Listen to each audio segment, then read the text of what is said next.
الشیطان الرجیم بسم اللہ الرحمن الرحیم والفجر وليال عشر والشفع والوتر واللیل اذا یسر۔ یہ سورۃ الفجر ہے، مکے میں نازل ہوئی ہے، وہی ادیبانہ انداز ہے جو نبی علیہ السلام پر یہ الزام لگایا کرتے تھے معاذ اللہ قرآن آپ اپنے طرف سے بناتے ہیں، شعر و شاعری کرتے ہیں، تو ان کو اس قرآن نے یہ چیلنج بھی دیا کہ ظلم کرتے ہو، زیادتی کرتے ہو، اس رسول کو تم اچھی طرح جانتے ہو، کسی سے سبق نہیں لیا ہے، کوئی استاد نہیں رہا ہے اس کا، جس انداز سے یہ تمہارے سامنے یہ کلام پیش کرتا ہے تو واقعی تم میں شاعر بھی ہیں، ادیب بھی ہیں، تو ذرا اس جیسا صورت بنا کر تو دکھاؤ۔ یہ انسانی کلام ہے اور یہ عبداللہ کے بیٹے محمد صلی اللہ علیہ وسلم اس کو اپنے جی سے بناتے ہیں، طرف سے بناتے ہیں، تو پھر تم میں بھی ایسے شعراء ادباء موجود ہیں، وہ بھی اس طرح بنا سکتے ہوں گے۔ قرآن نے جب ان کو چیلنج کیا ہے تو وہ نہیں بنا سکتے تھے۔ اس میں فرمایا گیا ہے، شروع میں قسم ہے فجر کی، یعنی دن کی روشنی کی، جب دن روشن ہو جائے، ولیال عشر، اور 10 راتوں کی، یہ ذوالحجہ والی راتیں، ذوالحجہ کا چاند نظر آتا ہے تو پہلے دن سے لے کر عشرے تک، 10 راتوں تک اس کی قسم اللہ کھاتا ہے، کیونکہ یہ چیزیں ان میں مشہور تھی۔ حاجی صاحبان تو تھے، وہ حج کیا کرتے تھے، حاجیوں کو پانی پلایا کرتے تھے، بلکہ ان دنوں میں وہ فخر کیا کرتے تھے۔ سارے علاقوں سے لوگ حج کے لیے آتے، اسی کی وجہ سے ان کی عزت تھی، ایک اکرام ان کو ملتا تھا ان سے، اور اسی وجہ سے یہ جب کبھی تجارت کے لیے نکلتے تھے اپنے علاقوں سے تو ان کے قافلوں پر کوئی ہاتھ نہیں ڈالتا تھا، نہیں لوٹتے تھے۔ وہ یہ خیال کرتے تھے کہ یہ اللہ کے گھر خانہ کعبہ کے متولی ہیں، حفاظت کرنے والے ہیں، جن کا ذکر اللہ نے سورہ قریش میں کیا بھی ہے۔ تو ان راتوں کا اس لیے قسم کھایا گیا کہ یہ بھی دن کی طرح، یہ بھی وہ جانتے تھے، یہ راتیں اور دن وہ اچھی طرح ان سے واقف تھے، اور اس کے لیے یہ روایتوں میں بھی آیا ہے کہ بہت بڑا ثواب ہے ان راتوں میں وہاں پر اللہ کی بندگی کرنا۔ جو وہاں پر حج کے لیے جاتے ہیں تو وہ ان راتوں میں جب وہ عبادت کرتے ہیں، نوافل پڑھتے ہیں، اللہ کا ذکر کرتے ہیں، بہت بڑا ثواب ہے۔ ویسے رات کو اللہ کا ذکر کرنا ویسے بھی بہت بڑا ثواب ہے، لیکن خاص کر کے وہاں جانا، خانہ کعبہ کے پاس، وہاں بیداری میں گزارنا یہ راتیں، اس میں بہت بڑا اجر ہے۔ والشفع والوتر، اور جفت کی شفع کہتے ہیں جفت کو، اور وتر کہتے ہیں تاک کو، جس طرح یہ صلاۃ وتر بھی پڑھتے ہیں تو وتر کہتے ہیں تاک کو، 1 3 5 7 قسم کھائی گئی جفت اور تاک کی۔ یہ اشارہ ہے اللہ کی مخلوقات کی طرف۔ بعض مخلوق جوڑا جوڑا ہے، جفت ہیں، اور بعض تاک ہے، جس طرح سورج ایک ہے، اب دوسرا سورج تو نہیں ہے، چاند ایک ہے، زمین ایک ہے، آسمان 7 ہیں، انسان جوڑا جوڑا ہوتا ہے، جانوروں میں جوڑے ہوتے ہیں، پرندوں میں جوڑے ہوتے ہیں، تو بعض چیزیں اللہ نے وطر اکیلے پیدا کیے ہیں، بعض کو جوڑا جوڑا پیدا کیا ہے۔ یہ اللہ کا نظام ہے، تو اللہ اپنی مخلوق کی قسم کھاتا ہے کہ ذرا ان پر غور تو کرو۔ اور یہ باتیں بھی وہ لوگ مانتے تھے کہ باقی سورج اللہ نے بنایا ہے جو تاک ہے، چاند بھی اللہ نے پیدا کیا ہے، ایک ہی چاند ہے، اس طرح یہ زمین ہے، ایک ہی زمین ہے۔ تو یہ چیزیں وہ مانتے تھے اچھی طرح کہ یہ چیزیں اللہ نے پیدا کی ہیں، اور وہ یہ بھی مانتے تھے کہ جوڑے جوڑے جو ہیں یہ بھی اللہ نے پیدا کیے ہیں۔ واللیل اذا یسر، اور رات کی جب یہ چلی جائے، چلنے لگے، دن کی قسم بھی کھا لی، رات کی قسم بھی کھا لی۔ حل فی ذالک قسم لذی حجر، کیا عقل والوں کے لیے اس میں بھی قسم کی کوئی بات ہے؟ یعنی عقل والوں کے لیے تو اس پر قسم کھانے کی ضرورت ہی نہیں تھی اللہ کو، اتنے عظیم رب کو۔ یہ تو ویسے بھی وہ مانتے ہیں، جانتے ہیں، جس طرح آج کا بھی ہر مشرک یہ مانتا ہے کہ دن اللہ لاتا ہے، رات اللہ لاتا ہے، جس میں یہ زندگی گزارتے ہیں، اور یہ اس طرح یہ مخلوقات کا پیدا کرنا یہ سارا اللہ نے پیدا کیا ہے۔ تو ان انسانوں کو سمجھانے کے لیے اللہ نے یہ قسمیں کھائی ہیں جگہ جگہ۔ فرمایا کہ اس میں تو عقل والوں کے لیے ایسی بات نہیں ہے کہ قسم کھائی جائے، یہ تو بغیر قسم کے یہ چیزیں مانتے ہیں، اور ان کی سمجھ میں یہ باتیں آتی ہیں کہ واقعی یہ سارا نظام یہ اللہ نے بنایا ہے، ساری تدبیریں اللہ کی ہیں اور سارا نظام اللہ کا ہے۔ زبان سے وہ مانتے تھے آج کی مشرک کی طرح، لیکن اللہ سے ڈرتے نہیں تھے، اللہ پر خالص ایمان نہیں لاتے تھے۔ الم تر کیف فعل ربک بعاد، اس انداز سے بھی سمجھایا کہ کیا نہیں دیکھا تو نے، خطاب تو نبی علیہ السلام سے ہے، لیکن یہ قصے کہانیاں وہاں مشہور تھی، یہ واقعات بھی مشہور تھے بڑے، قوم عاد کا، قوم سمود کا، صالح علیہ السلام کا، اور وہاں جو ارد گرد یہ تجارت کے لیے نکلتے تھے تو راستے میں باقاعدہ یہ قصے کہانیاں یہ ان لوگوں سے سنا کرتے تھے، بلکہ قرآن میں یہ بھی بیان کیا ہے کہ ان کے کنڈرات بھی یہ دیکھتے تھے، اس وقت کافی ان کے کنڈرات موجود تھے جب یہ راستے سے چلتے تھے۔ تو فرمایا کہ کیا تو نے نہیں دیکھا، اس کا یہ مطلب نہیں کہ نبی علیہ السلام کے سامنے یہ سب کچھ ہوا، بتانے کے لیے اور دوسروں کو سمجھانے کے لیے کہ تو نے یہ نہیں دیکھا کہ تیرے پروردگار نے عاد کے ساتھ کیا عمل کیا۔ فعل ربک بعاد، اور یہ تھے کون؟ یہ کمزور لوگ نہیں تھے، یہ بے مال یا بے قوت نہیں تھے کہ کمزور سمجھ کر اللہ نے ان پر ہاتھ ڈالا اور ان پر عذاب بھیجا، نہیں، ارم ذات العماد، یہ ارم ستونوں والے، یعنی ستونوں جیسے ان کے قد تھے، اور لمبے لمبے قد اللہ نے ان کو دیے تھے، قوت والے تھے، طاقتور تھے، بہت کچھ ان کے پاس تھا، یہاں تک کہ مالک خود ان کی تعریف کرتا ہے، بیان فرماتا ہے التی لم یخلق مثلها فی البلاد، کہ یہ اتنے قوت والے تھے، یہ ایسی قوم گزری ہے کہ اللہ نے اس جیسی دوسری قوم شہروں میں پیدا نہیں کی ہے، آبادیوں میں، اتنی مضبوط قوم تھی یہ، سب کچھ ان کے پاس تھا، مال اور قوت کے علاوہ جسمیں بھی اللہ نے دی تھی ان کو، بڑے قوت والے تھے۔ ان کے پاس ہود علیہ السلام آئے تھے سمجھانے کے لیے، انہوں نے بات نہیں مانی۔ فرمایا کہ تم اچھی طرح جانتے ہو کہ جس طرح تمہاری آج روش ہے، اللہ کے ساتھ شرک کرنے سے باز نہیں آتے ہو، اللہ کی بات ماننے کے لیے تیار نہیں ہوتے ہو، یہی کچھ اس سے پہلے اس عاد نے کیا تھا۔ تم تو اتنے طاقتور نہیں ہو، تم اتنے بڑے جسامت والے نہیں ہو، تم وہی عمل کرتے ہو جو اس سے پہلے عاد نے کیا تھا۔ تو دیکھو دیکھو کہ تمہارے رب نے اس عاد کے ساتھ، جسموں والوں کے ساتھ، قوت والوں کے ساتھ، ستونوں جیسے لمبے لمبے قد رکھنے والوں کے ساتھ کیا کیا؟ نیست و نابود کیا ان کو۔ وَثَمُودَ الَّذِينَ جَابُوا الصَّخْرَةَ بِالْوَادِ، اور اسی طرح سمود کے ساتھ جو چٹانوں کو، پتھروں کو، پہاڑوں کو تراش تراش کر اپنے مکانات بنایا کرتے تھے، وہ بھی قوت میں کچھ کم نہیں تھے، تجربے میں کچھ کم نہیں تھے، اس دور میں وہ چٹانوں کو تراش کر اپنے لیے مکان بنایا کرتے تھے، بہت اونچے اونچے مضبوط انداز سے۔ اور پھر ایک اور قوم کا حال سنے اور ایک انسان کا، وَفِرْعَوْنَ ذِي الْأَوْتَادِ،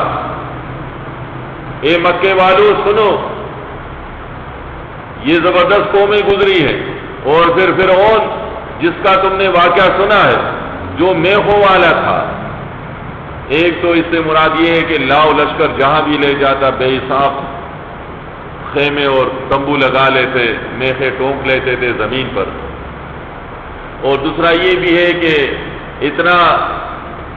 زوراور تھا کہ اپنے مخالف کو پکڑ کر سولی پر چڑھا لیتا تھا، ان کے ہاتھ اور پیر میں میخیں ٹونک لیتا تھا، کسی سے ڈرنے والا نہیں تھا، کسی کی پرواہ کرنے والا نہیں تھا، جو اس کا دل چاہتا تھا وہی زمین پر کرنے والے، کوئی سامنے آنے والا نہیں تھا۔ فرمائے کہ کیا تم فرعون سے زیادہ قوت والے ہو؟ فرعون کا اشر تم نے نہیں سنا ہے؟ تم تک اس کی بات نہیں پہنچی ہے؟ الذین طغوا فی البلاد، ان قوموں نے شہروں میں سرکشی شروع کی تھی، یہ نافرمانی کرنے والے تھے تمہاری طرح، ان کو بھی اللہ نے آبادیاں دی تھی اور ان کو حکومتیں دی تھی، سرداریاں دی تھی، دولت دی تھی ان کو، جس طرح آج تمہارے پاس بھی ہے۔ اس علاقے میں قریش قوم جو ہے، مکے والے، یہ سب سے زیادہ مالدار ہوتے تھے کیونکہ تاجر قوم تھی یہ۔ اسی طرح جس طرح آج حاجی صاحبان دور دور سے آتے ہیں، اس وقت بھی حاجی صاحبان آتے تھے، بڑی تجارت کرنے والے یہاں بھی کر لیتے تھے اور وہاں بھی پھر مکے سے نکل کر بھی تجارت کیا کرتے تھے، تو بہت پیسے والے یہ ہوتے تھے۔ فَأَكْثَرُوا فِيهَا الْفَسَادَ، کہ انہوں نے شہروں میں سرکشی کی اور اکثر نے فساد کیا شہروں میں، اپنے آبادیوں میں، علاقوں میں، امن سے نہیں رہے، نیک لوگوں کو پریشان رکھا، ایمان والوں کو ستایا، ایمان کی بات برداشت نہیں کی، اللہ کی طرف جھکنے کے لیے تیار نہیں ہوئے، اللہ سے نہیں ڈرے۔ فَصَبَّ عَلَيْهِمْ رَبُّكَ صَوْتَ عَذَابٍ، تو اللہ تعالیٰ نے، اے محمد صلی اللہ علیہ وسلم، تیرے رب نے ان پر اپنے عذاب کا کوڑا برسایا۔ نہ عاد لڑ سکے اللہ سے، نہ سمود نے لڑائی کی، نہ فرعون اللہ کا مقابلہ کر سکا، نہ اس جیسے دوسرے۔ اللہ نے ان کی نافرمانی کی وجہ سے، سرکشی کی وجہ سے ان پر اپنے عذاب کا کوڑا برسایا۔ ان ربک لبالمرصاد، بے شک تیرا رب جو ہے وہ گھات میں ہوتا ہے، یعنی ان لوگوں کو وہ دیکھ رہا تھا، قوم عاد کی بدماشی بھی دیکھ رہا تھا، قوم سمود کی سرکشی بھی دیکھ رہا تھا، اور فرعون کے ظلم کو بھی دیکھ رہا تھا۔ یہ نہیں کہ اللہ سے بے خبر تھے وہ اور اچانک اللہ نے پکڑا، اللہ ان کے گھات میں تھا، اللہ نے ان کو مہلت دی، اللہ نے ان کو چھوٹ دی، لیکن یہ ایسے قومیں تھی کہ انہوں نے توبہ استغفار نہیں کیا، ان کو ڈرایا گیا، ان کے پاس اللہ کے پیغمبر گئے، اللہ نے اپنے نمائندہ بھیجے کہ ان کو سمجھایا جائے، لیکن یہ وہ قومیں تھی کہ یہ بات آنے والی نہیں تھی، انہوں نے ذرا بھی پرواہ نہیں کی، تو اللہ نے ان کو پکڑا، ان پر عذاب آیا، عذاب کا کوڑا برسا ان پر، پھر اس کے بعد یہ کچھ نہ کر سکے، اپنے آپ کو نہ بچا سکے اللہ کے عذاب سے۔ فَأَمَّا الْإِنسَانُ إِذَا مَا ابْتَلَاهُ رَبُّهُ فَأَكْرَمَهُ وَنَعَمَّهُ، انسان کی حالت مالک بیان فرماتا ہے۔ ان قوموں کے بعد یہ بھی انسان تھے اس سے پہلے، اور نبی علیہ السلام کے زمانے کے انسان کی حالت بھی بتائی جا رہی ہے، اور آج بھی ہے، اس وقت آج بھی ہے۔ فرمائے کہ یہ انسان ہے اس طرح کہ جب کبھی اللہ اس کا رب اس کو آزماتا ہے، اس کو عزت دیتا ہے، اس کو انعامات دیتا ہے، یعنی مالدار بنا دیتا ہے، قوت والا بنا دیتا ہے، کرسی والا بنا دیتا ہے، اقتدار والا، فَيَقُولُ رَبِّي اکرم، تو اس کے بعد یہ اس طرح تو کہتا ہے کہ میرے رب نے مجھے عزت دار بنایا ہے، مجھے عزت دی ہے۔ لیکن اکثر ایسے ہوتے ہیں کہ اس حالت میں زبان سے تو یہ کہتے ہیں لیکن اللہ کو بھول جاتے، اللہ سے ڈرنا یہ چھوڑ دیتے ہیں۔ وَأَمَّا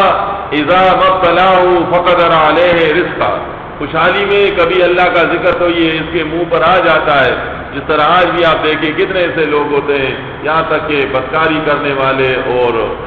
غلط کام کرنے والے اور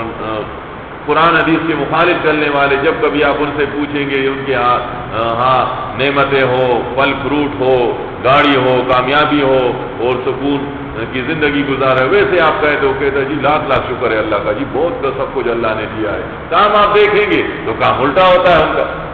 آپ پوچھیں گے تو ان چیزوں کو حاصل کر کے بڑا خوش ہوتا ہے، یہ جی اللہ نے بڑا کرم کیا ہے، جو بہت بڑا، اس وقت کو فلم کے لیے جانا ہوتا ہے، جوئے کے لیے جانا ہوتا ہے، شراب پینے کی تیاری کرتا ہے، اب یہ بڑا کرم ہے جی اللہ نے بہت بڑی مہربانی کی ہے، اس حالت میں ہوگا۔ لیکن اس انسان سے وَأَمَّا إِذَا مَا ابْتَلَاهُ فَقَدَرَ عَلَيْهِ رِزْقَهُ، جب کبھی اللہ تعالیٰ اس کو آزماتا ہے روزی کی کمی میں، اب وہ نعمتیں نہیں ہیں وافر مقدار میں، اب کم ہو گئے، وہ چیزیں اس طرح نہیں ہیں، تو اس وقت پھر یہ نہیں کہتا کہ اب صبر کرتا ہوں بس اللہ کی مرضی ہے، نہیں، اس وقت فَيَقُولُ رَبِّي أَهَانَنِ، پھر اس کے بعد کیا کہتا ہے؟ پھر نہیں جی اللہ نے وہ دیا تھا اللہ نے لے لیا، نہیں ایسا نہیں کہے گا، پھر یہ کہتا ہے فَيَقُولُ رَبِّي أَهَانَنِ، اللہ نے میری اہانت کی ہے، اللہ نے مجھے ذلیل کیا، میں اتنا عزت دار آدمی، اتنا خرچے کرنے والا، اتنی اچھی زندگی گزارنے والا، میرا نقصان ہو گیا، اب میرے پاس کچھ بھی نہیں، اللہ نے مجھے ذلیل کیا، اللہ نے سب کچھ مجھ سے کیا، یہ کہتا ہے، لیکن اس انداز سے کہ دیکھیں یہ اس طرف نہیں سوچتا کہ میرے اعمال ایسے تھے اور میرا کردار ایسے تھا، میں جوا کھیلنے والا، شراب پینے والا، عیاشی کرنے والا، ظلم کرنے والا، اس طرف نہیں جاتا، یہ ختم ہوا، یہ کہتا ہے جی جس طرح آپ نے کبھی جوا کھیلنے والے کو اگر قریب سے دیکھا ہو تو وہ جب جیتتا ہے تو بڑا خوش ہوتا ہے، جی قسمت میری اچھی ہے، اس کا یہی مطلب ہوتا ہے کہ اللہ مجھے دیتا ہے، لیکن جب وہ ہار جاتا ہے، آپ اس کو قریب سے نہیں دیکھا ہے، اس وقت اس کے زبان پر جو ہوتا ہے بس جی بس یہ اللہ تعالیٰ نہیں دینا چاہتا مجھے، بس اللہ نے میں ہی ہارتا ہوں، تو اس طرح پھر اللہ سے گلے کرتا ہے، اور کرتا بھی ذرا سوچ نہیں ہوتا کہ اللہ نے تو مجھے اس سے منع کیا تھا اس جوئے سے، میں اللہ کو نہیں مانتا، اللہ سے نہیں ڈرتا، میں اللہ کی نافرمانی کرتا ہوں، پھر اس کے بعد یہ امید رہتا ہوں کہ اللہ اس میں میرا ساتھ دے گا، یعنی گناہ بھی خود کرتا ہے، اور گناہ میں پھر یہ اس کا عقیدہ ہوتا ہے کہ اللہ اس گناہ میں میرا ساتھ دے گا، چوری سے اللہ نے منع کیا ہے، چوری میں کامیاب ہو جاتا ہے، جی اللہ نے پردہ رکھا شکر ہے اور بچ گیا میں، اور بڑا سوچتا یہ بھی ہے کہ چوری جو کرتا ہوں لیکن اللہ میرا خیال رکھتا ہے، کچھ ہے میرے اندر، دل صاف ہے کہیں میرا، لیکن جب پکڑا جاتا ہے پھر کہتا ہے جی اللہ نے بس مجھے دیکھے، اتنے لوگ چوریاں کرتے ہیں کچھ نہیں ہوتا، میں نے چوری کی، میں پکڑا گیا اور یہ اللہ نے مجھے ذلیل کیا، اس طرح یہ آج بھی انسان کے سوچ میں ہوتا ہے، اللہ نے چوری سے منع کیا ہے، چوری کرتا ہے تو بڑا خوش ہوتا ہے، اس سے خیرات بھی دیتا ہے اور اس پر یہ بھی کہتا ہے جی اللہ کا کرم ہے، پکڑا جاتا ہے تو پھر یہ نہیں کہتا کہ میری بدکاری ہے، بدکرداری ہے، میرا گناہ ہے، میں نے گناہ کی، کیوں میں نے چوری کی، اللہ نے منع کیا تھا، اس وقت پھر یہ اپنے آپ کو یہ گناہگار نہیں سمجھتا، اپنے کو الزام نہیں دیتا، اللہ پر یہ الزام لگاتا ہے کہ یہ اللہ نے مجھے ذلیل کیا اور میری قسمت خراب کر دی، کلا بلا تکرمون الیتیما، مالک فرماتا ہے ایک تو یہ تم خود گناہ کرتے ہو، دوسری بات یہ ہے ناشکری کرتے ہو، اور مال اللہ تمہیں دیتا ہے، ان لوگوں کا مال اللہ کم کرتا ہے، یاد رکھیں، یہ ذہن میں رکھیں آپ کہ اللہ نے کبھی نیک آدمی کے مال کو ختم نہیں کیا، نیک سے مراد یہ ہے کہ اگر اللہ نے اس کو مال دیا ہے تو اللہ کی راہ میں لگاتا ہے، وہ زکوٰۃ دیتا ہے، وہ صدقات دیتا ہے، غریبوں کو کھلاتا ہے، مساکین کو کھلاتا ہے اور اچھے راستوں پر لگاتا ہے۔ آپ کو دنیا میں کبھی ایسا آدمی نہیں ملے گا تاریخ میں کہ یہ جو دیوانہ ہو گیا ہے، پاگل ہو گیا ہے، یہ جو آج مقروض ہے تو یہ مساجد بناتا تھا اور یہ زکوٰۃ دیا کرتا تھا، یہ خیرات دیا کرتا تھا اور یہ لوگوں کو کھلانے والا تھا، اس نے اپنا مال اللہ کی راہ میں لگایا تو آج اس کا دماغ خراب ہو گیا، آج جو ہے یہ لوگوں سے بھیک مانگتا ہے، ایسا آدمی آپ کو کبھی نہیں ملے گا، عزت سے اللہ رکھتا ہے آخر تک، ایسا آدمی آپ کو ملے گا کہ جی بڑا مال تھا اس کے پاس، جی بڑا یہ اس کی تجارت تھی اور کاروبار چل رہا تھا، لیکن یہ جوا کھیل رہا تھا اور یہ لوگوں پر ظلم کرنے والا تھا، یہ دوسروں کا مال کھانے والا تھا، تو دیکھیں اتنا اللہ نے اس کو یہ اس مقام تک لایا ہے۔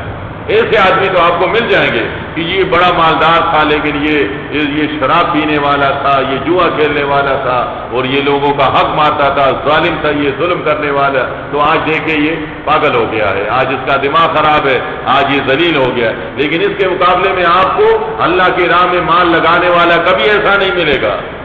کبھی کوئی ثابت بھی نہیں کر سکتا کہ وہ آپ اس طرف کوئی اشارہ کرے کہ یہ اچھے کام کرنے والا تھا، آج یہ بھیک مانگتا ہے، ایسا نہیں ہوتا، اللہ اس کو رکھتا ہے، ٹھیک ہے مال آتا جاتا ہے، کم بھی ہو جاتا ہے، لیکن عزت کی زندگی اللہ اس کو دیتا ہے۔ کبھی کوئی انگلی نہیں اٹھاتا اس پر، کم ہوتا ہے کم سے بھی نکالتا ہے، زیادہ ہوتا ہے زیادہ سے نکالتا ہے، کم ہوتا ہے تو کم خرچ کرتا ہے، زیادہ ہوتا ہے زیادہ خرچ کرتا ہے، لیکن کبھی اس طرح نہیں گراتا اللہ تعالیٰ اس کو کہ لوگوں کے لیے عبرت بن جائے وہ۔ تو یہاں پر ان کافروں سے اور ان ذلیل ہونے والوں سے یہ کہا جاتا ہے کلا بل لا تکرمون الیتیم، بات یہ ہے کہ تم وہ لوگ ہو کہ اللہ نے تمہیں سب کچھ دیا لیکن تم یتیموں کا عزت نہیں کرتے تھے، کبھی تم نے یتیموں کو نہیں کھلایا، یتیموں پر کبھی تم نے خرچہ نہیں کیا، ولا تحاضون علی طعام المسکین، اور نہ تم مساکین کو کھلانے کی رغبت دیتے تھے، ترغیب دیا کرتے تھے، نہ خود کھلاتے تھے مساکین کو، فقیروں کو، مستحقوں کو، اور نہ دوسروں کو خرچ کرنے کا کہتے تھے بلکہ دوسروں کو بھی منع کرتے تھے۔ قرآن میں دوسرے کا بیان کیا ہے، ایسا آدمی جو خود بھی خرچ نہیں کرتا دوسروں سے بھی اکثر آپ نے سنا ہوگا یہ چھوڑیں، یہ تو کس کس کو آپ کھلائیں گے، یہ ایک تو نہیں ہے، خود بھی نہیں کھلاتا، دوسرا جب دیتا ہے تو اس کو بھی منع کرتا ہے، یہ جی اس کا تو کام یہی ہے آپ کا کیا۔ اور اسی طرح اللہ کے راہ میں لگانے والا خود بھی نہیں لگاتا لیکن کوئی اور نہیں جی یہ خود ایسا کیا لگائیں گے، یہ حساب نہیں رکھتے، یہ تو کھا جائیں گے، خود کھا لیتے ہیں اور یہ لگاتے رہیں گے۔ تو اس طرح کی یہ باتیں اس طرح بھی آپ سننے ایسے لوگوں سے سنیں گے، خود بھی خرچہ نہیں کرتا، دوسروں کو بھی منع کرتے ہیں سب کچھ جانتے ہوئے۔ تو یہ اللہ کی نظر میں ہوتے ہیں ایسے بندے، اس لیے ان کا جو ذکر کیا ہے صرف یہ نہیں کہ اس وقت اللہ تعالیٰ ایسے بندوں کو دیکھتا تھا آج نہیں دیکھتا، آج بھی اللہ تعالیٰ ایسے بندوں کو دیکھتا ہے جو اللہ کے محتاج بندوں پر خرچ نہیں کرتے، جو اللہ کے راہ میں خرچ نہیں کرتے، جو اللہ کے حکم کو نہیں مانتے، زکوٰۃ نہیں دیتے، جو خرچہ نہیں کرتے